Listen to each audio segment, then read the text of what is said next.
নমস্কাৰ the weekend ৰেচিপিলৈ আপোনালোকক স্বাগতম। এটি থলুৱা জুতিৰে আজি পুনৰ উপস্থিত হৈছোঁ আপোনালোকৰ কাষত।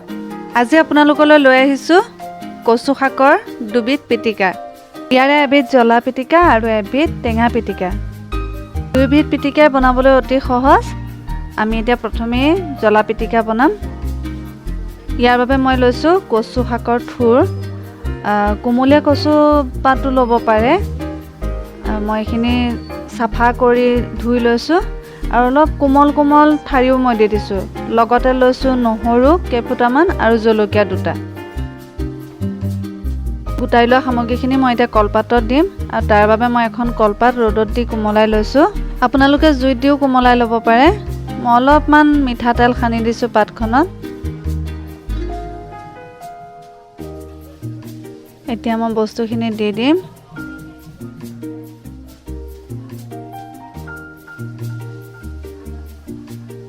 কচুখিনিৰ লগতে মই এতিয়া জলকীয়া দুটা আৰু নহৰু কেইফুটাও দি দিছোঁ।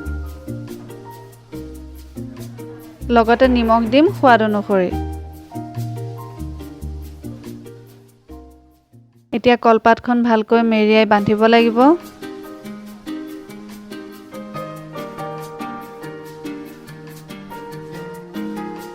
কলপাতখন মেৰিয়াওঁতে বেছি ঢিলা হ'লেও বাহিৰলৈ ওলাই আহিব আৰু বেছি টান হ'লেও নিসিজাকৈ থাকি যাব পাৰে। গতিকে সেইখিনিও মন কৰি পেলাই বান্ধিব লাগিব। বেছি ঢিলাও হ'ব নালাগিব, বেছি টানো হ'ব নালাগিব। মই আকৌ এখন বেলেগ কলপাতেৰে মেৰিয়াই দিছোঁ।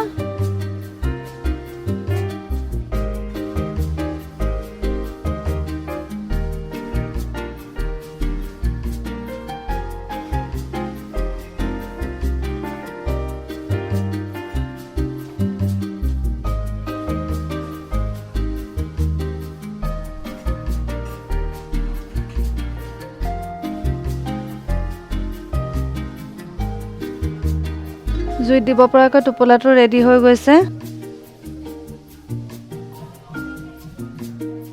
আমাৰ জুই জ্বলি আছে। মই এতিয়া খৰিকেইডাল নুমুৱাই অলপ অঙঠাখিনি উলিয়াই লওঁ।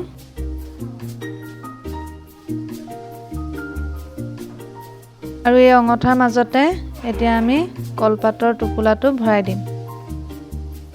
অঙঠাখিনি চপাই মই এতিয়া ওপৰত খৰি দুডালো দি দিম, যাতে ওপৰৰ ফালেও ধুনীয়াকৈ সিজি যায়।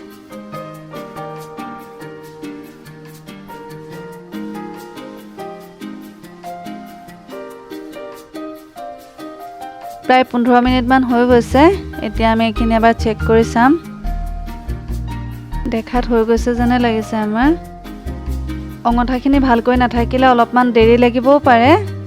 তেতিয়া আপোনালোকে অলপ টান যেন পালে অলপমান লুটিয়াই আকৌ অঙঠাৰ মাজত ভৰাই দিব। আমি এইখিনি এতিয়া এখন প্লেটত উলিয়াই চামগৈ কেনেকুৱা হৈছে। শাকজাতীয় বস্তুবোৰ বনাবলৈ লওঁতে ঢেৰ হয়, বনাই হোৱাৰ পিছত অকণমান হয়। পৰিমাণ যিমানেই নহওক, কিন্তু সোৱাদটো সদায় অনন্য। কচুৰ লগতে নহৰু জলকীয়া এই মিশ্ৰণখিনি মই এতিয়া এখন চামুচৰ সহায়ত মিক্স কৰি দিম। পৰিমাণত অকণমান হ'ল, কিন্তু এই অকণমানে ভাতকেইটা ধুনীয়াকৈ লৈ যায় পেটলৈ।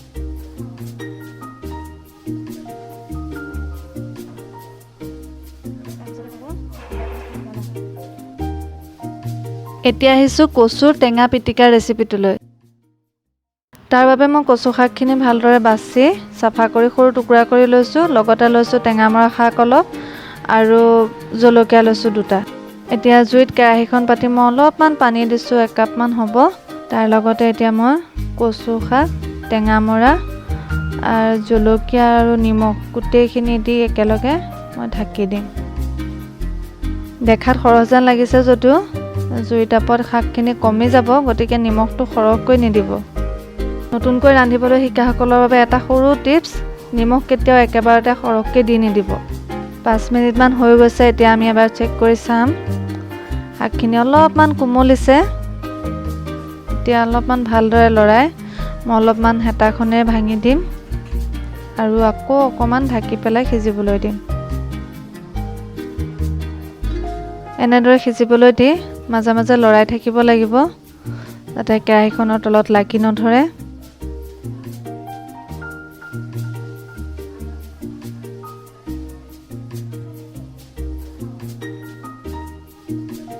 শাকখিনি সিজি গৈছে সম্পূৰ্ণৰূপে আৰু আমাৰ পিটিকাৰ বাবেও ৰেডি হৈ গৈছে। মই অলপমান হেতাখনেৰে মিহি কৰি দিছোঁ। পিটিকাখিনি এখন প্লেটত লৈ মই অলপমান কেঁচা মিঠাতেল দি দিছোঁ।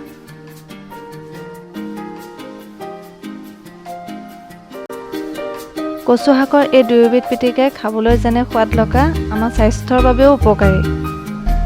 দুয়োবিধ পিটিকাই কেৰাহীতো বনাব পাৰি আৰু জুইতো পাতত দি খাব পাৰি। আপোনালোকৰ সুবিধাৰ বাবে আমি দুয়োবিধ পদ্ধতিতে আগবঢ়াইছোঁ। কচু শাকৰ এই পিটিকা দুবিধ আপোনালোকে বনাই খোৱাৰ লগতে কেনে পালে সেয়া নিশ্চয় জনাব। ভিডিঅ'টো লাইক কৰাৰ লগতে আমাৰ চেনেলটো ছাবস্ক্ৰাইব কৰিব। পুনৰ লগ পাম অহা শুকুৰবাৰে। ধন্যবাদ।